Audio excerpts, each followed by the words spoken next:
Nope. And that's not because I'm not allowed to, but I honestly have no idea.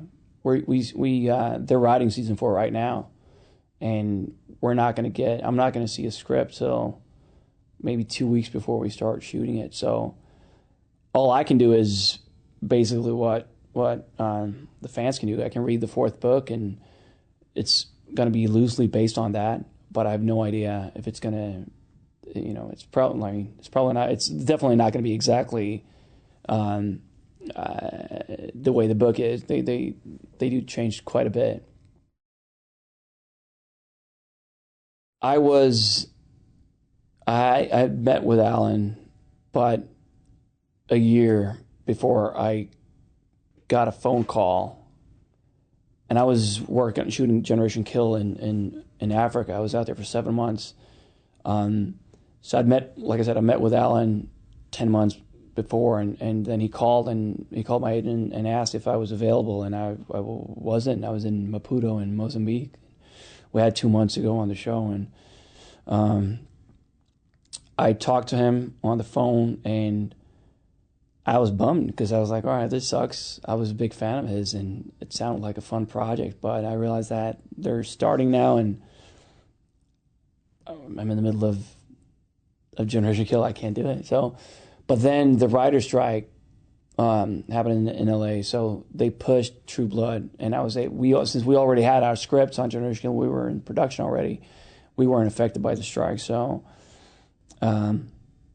I was able to finish Generation Kill in Africa and then fly back to LA and start True Blood.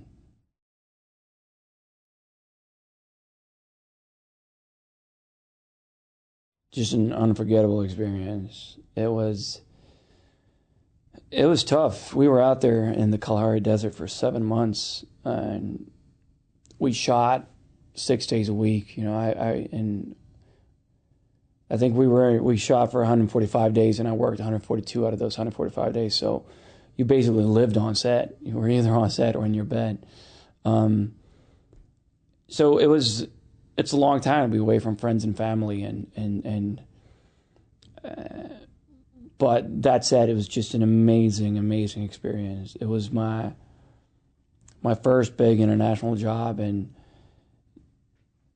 just the quality of the writing was phenomenal. And to be able to work with Ed Burns and David Simon, who did The Wire, and that's a pretty good first job to get for me, and also the importance of the story, and to do this with 3 reconnaissance Marines who were out there, part of First Reconnaissance, that one of them played himself, and just an unforgettable experience. To this day, the most important job I've been part of. I've never worked for another network or television channel. Generation Kill was my first television job, and then True Blood is also an HBO show, obviously. So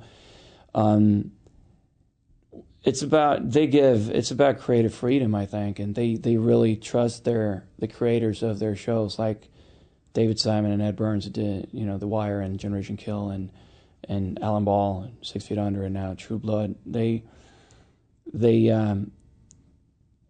amount of freedom they get, I think that's kind of,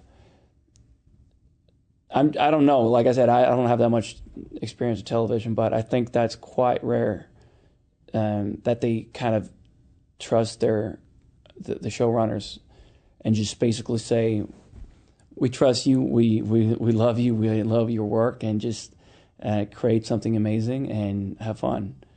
And then they kind of take a step back and let the showrunners just go with it, and they're not micromanaging it, and of course that's wonderful to work on in an environment like that, where the showrunner feels that he's got the support of the studio instead of like having to fight the studio all the time. Thank you, guys.